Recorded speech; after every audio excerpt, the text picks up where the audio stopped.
So I just finished reading Finnegans Wake. I started it about 7 months ago, and this has obviously been one of the most rewarding experiences for me as a reader, but it's also been one of the most uncomfortable because something that's been really difficult to grapple with is the need to share this book, the need to have other people read it, but the obstacle of most people having the interpretation that this is an intentionally obfuscatory or difficult or alienating book. And I will give credence to the fact that this is a very difficult book to read. And if you go into it with the wrong approach, it will 100% feel alienating. And so I wrestled with the idea of whether or not I would do a straightforward review, and I've shot a couple different introductions and like explanations, and I did a write-up, and none of it really seemed to stick. So I'm just going to work off of a couple notes that I have and try and explore two books that are inspired by Finnegans Wake. It's Absent City and Artificial Respiration by Ricardo Piglia. And the reason that I picked these books was because a friend had told me to read Artificial Respiration a year ago. And another person, after I posted online that I had finished reading Finnegans Wake, had recommended Absent City. And I was like, well, two birds, one stone. Let's knock them out. I've got a long flight coming up. And so I checked out Absent City first, and that's going to be the one that we start off with. But before I get too deep into the analysis of these books, I want to kind of explain why I'm doing this, I guess. And the point, I think, is that Finnegans Wake is the supreme anti-fascist novel. It is the supreme preterist novel, if I can borrow that word from Thomas Pynchon's work. I think it is one of the most empowering works that a reader can have under their belt, because what it gives you is it kind of gives you a reason to explore history. It gives you a reason to think critically about all of the things that you read and all of the things that you experience. And it gives you a reason to think critically about the lenses through which you analyze these things. And it gives you a reason to find all of these things funny in a world that is increasingly very, very angry and dismissive and fractured. So how can somebody begin to be comfortable with a book that, when you begin it, is so uncomfortable? And this applies in a small way to Piglia's work too. And something that I had written down here is that Ricardo Piglia is addressing history and reading and all peoples that are under states. And that's not just a state of being, but a state of governance as well. And Piglia seeks to show us why a living relationship with art and history is essential, and that the honing of one's close reading and associative skills is paramount to having a confidence, the confidence that one needs in their understanding of their lack of knowledge.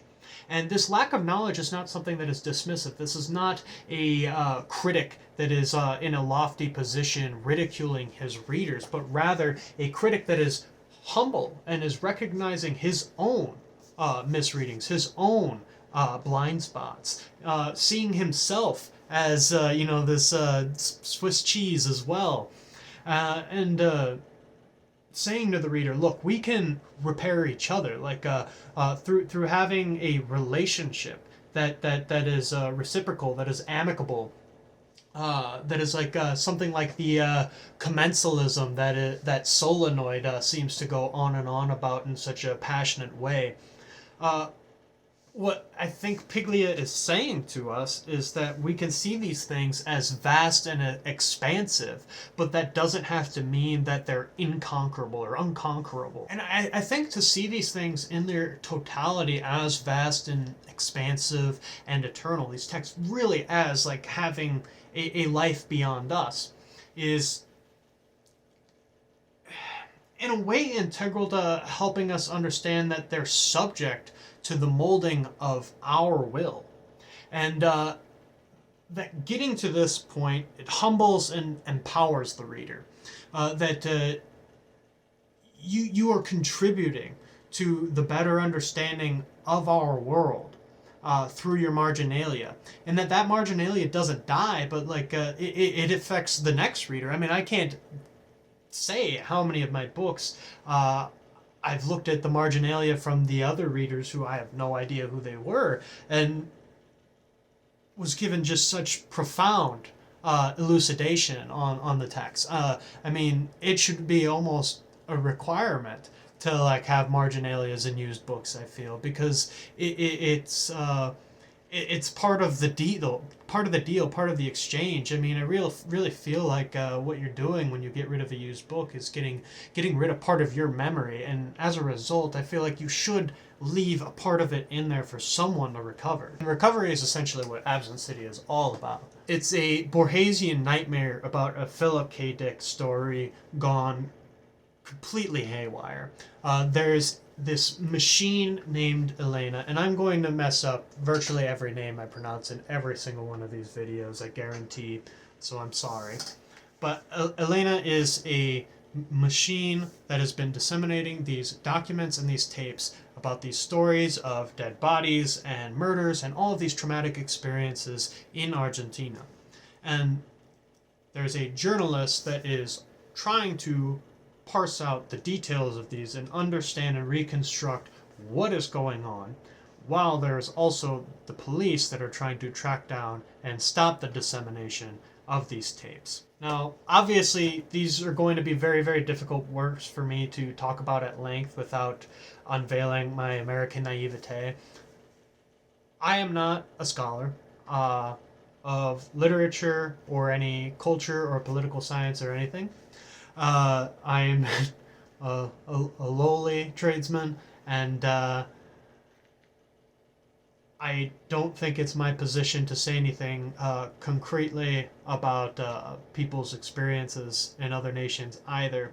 But what I can elicit is that what this work is trying to analyze in the context through which it's written and in which it takes place is an incredibly tumultuous one in Argentina's history, and one that has never really been reconciled by the state, and something that is a bit of a ghost that haunts the culture.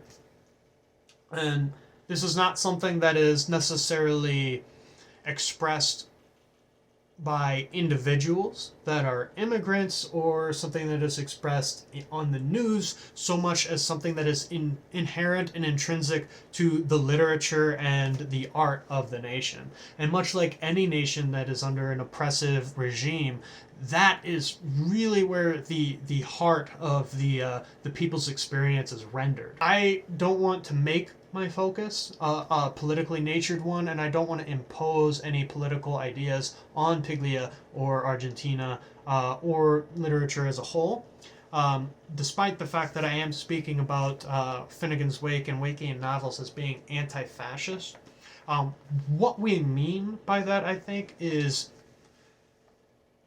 these are works that are trying to express the need for the freedom of ideology. And as far as ideologies goes, fascism and its permutation in the capitalist reality that we live in is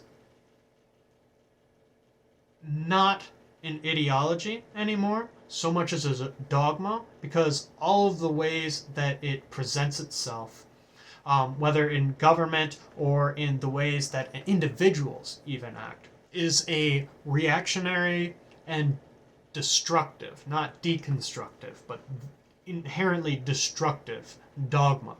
And when you have a dogma that exists in this kind of fashion, it is very hard to say that ideological freedom can exist at all, because all that man can say, anything that humankind is eliciting, is therefore in recognition or in reaction to this imposition of authoritarianism. So yes, there are political implications so far as what we are arguing against is a political position that prevents all others. And so I think anybody can kind of see where Piglia and or Joyce are coming from in this sense. All of this is subject to the language that we use, and that's why I kind of wanted to give that spiel, because language is what shapes history, and regulation of the historical narrative, therefore, is what gives credibility to those in power. What Piglia devises here is a kind of cat and mouse game in which the predator are given a chance to win, to get this kind of class or cultural consciousness, or this cohesion of a narrative. In a sense, it goes back to my introduction. They're no longer fighting against this supreme dogma with other dogmas. They're no longer trying to replace the master with another master in a cloak, but rather what they're trying to do is actually wrestle with indefinitely the living organism that is their history.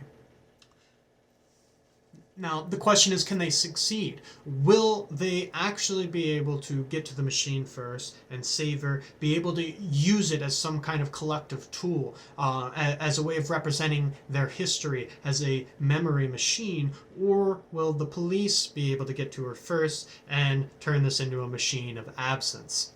Tucked away inside of this game is a story about an island, and this is Piglia's chance to show us where Finnegans Wake would be realism. This is the island in which people learn a new language every day and forget the one from before, but eventually they develop a understanding for the language, and you get to see a evolution of bilingualism and multilingualism and Babelism and all kinds of relationships that are integral to linguistic evolution. And at first, I think readers may take this as saying that while in this world Finnegans Wake is hardcore realism, in reality, our reality, it is pure fantasy, obfuscatory fantasy, even some people would argue.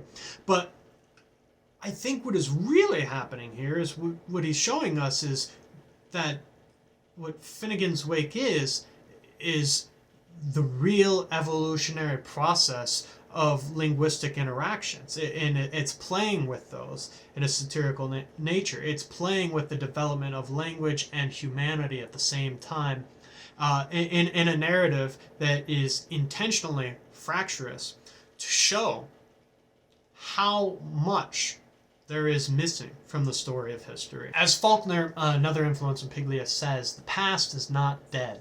And this is because memory and time are really only things that we live with. And that's deeply, passionately, and very violently. And the thing that gives us strength as individuals is the fact that we're unified in our experience of these phenomena, and we can use art and religion and all of these things to empathize with each other about this. What really weighs us down then is not our death, but the fact that we live in a state of being and governance in which we are constantly being reminded that we're not going to be a part of the history books that we help propagate. In the architecture of the future, there are no reliefs if the power of language is in the hands of the state and not in literature. And literature really should be this island. It is this psychosocial world that we materially bring into fruition.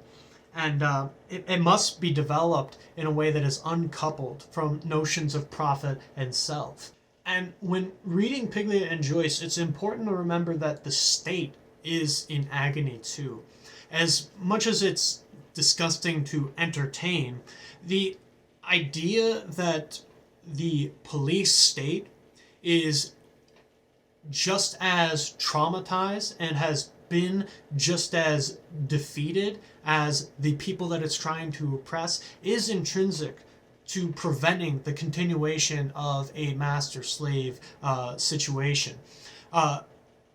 If we can actually understand that there is anguish in our torturers, then we can actually come to understand our history better. We can fill that gap as well. So I started here with Absent City because I wanted to be able to discuss artificial respiration better, and I felt like Absent City lent better to building this idea of like the power of literature and what we can actually do in a humanistic mindset.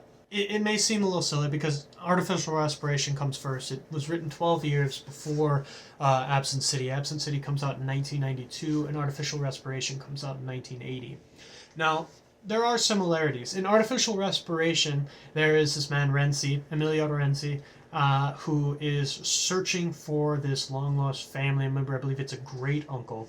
And he found out about this man's existence and a few other interesting mysteries through a series of correspondence. And so the book kind of flows back and forth between his kind of psychological novel, like Understanding Renzi, and this epistolary novel.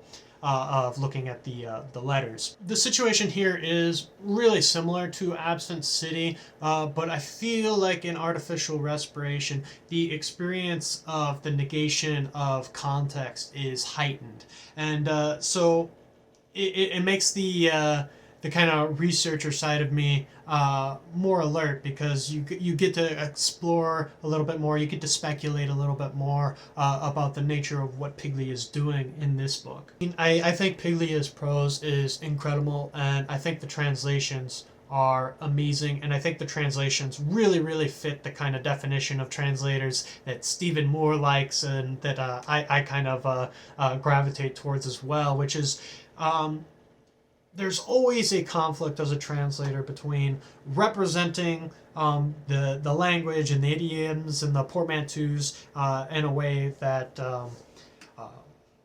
encapsulates that original language, but leaves it a little bit mystified to foreign readers. Or you can do away with all of that and make it a more explicative experience for readers. I have one edition of Chaucer, for example, that like modernizes the language, but I also have the Riverside Chaucer back there as well. And this is obviously not just limited to English, but it happens with Spanish text as well. The translators for both of these novels do an excellent job of grappling with what to expect out of English, particularly American readers of these works. And I think that despite the presence of a lot of Latin American artists and a Latin American culture that may be alien to the majority of American readers, what will be really comforting is the amount of American fiction that is like really influential to Latin American authors like Piglia. I mean, I can't tell you how many lines I highlighted in Artificial Respiration that just sounded like something that came out of Absalom, or The Sound and the Fury, or even a Pynchon novel, obviously. I think that experience of being up in the air inside of a cloud, you know, that moment when you're in the plane, when you're looking out into that and you're trying to get your eyes to parse out the textures of the mist and trying to see where the wind has like wisped and rippled the particulates in a particular way that makes you see shapes and like personify the elements in a certain way. You begin toying with your eyesight much more than normal. That is really what is happening on a linguistic level, both in Piglia's work and in Finnegans Wake. Obviously the difference here is the play with words is less so. It is more so structure in Piglia's work. He is not going to get you right in the beginning of things. He is not going to formally introduce you to opinions or characters or settings. Things are a little bit more amorphous. All of this serves to almost give the reader more power over the text, and therefore, more power over your life. I mean, we all get sucked into binges where we just sit there paralyzed in front of the TV ad nauseum.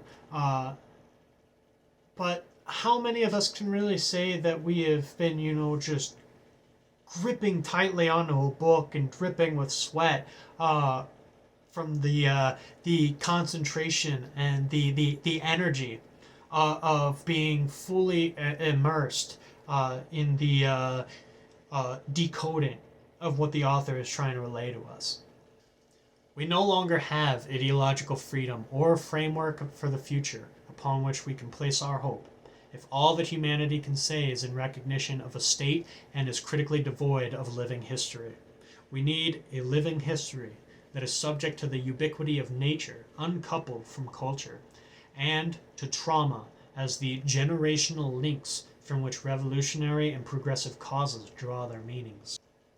Bappy go gully and gaffer a soul, in all his mortis calisthenic tripping a trepus, nenia twangting, mulo molelo, homo humilo, Dunsi aderio, dude, o buzz, o bows, o murder, o mord, maarmato, motmaro, o smirch, o smirts, wo hilil, wo halal, tho thunul, tho thanaton, o martyr, o romanor, jit, mergl, illumo, Hamcam, Malonga, Sero Ser, Sia, Amos, he moves, Mamor, Requiem eternal, give Donal eye in Dolney, bad luck's pepper, put loose in his eyes, psh.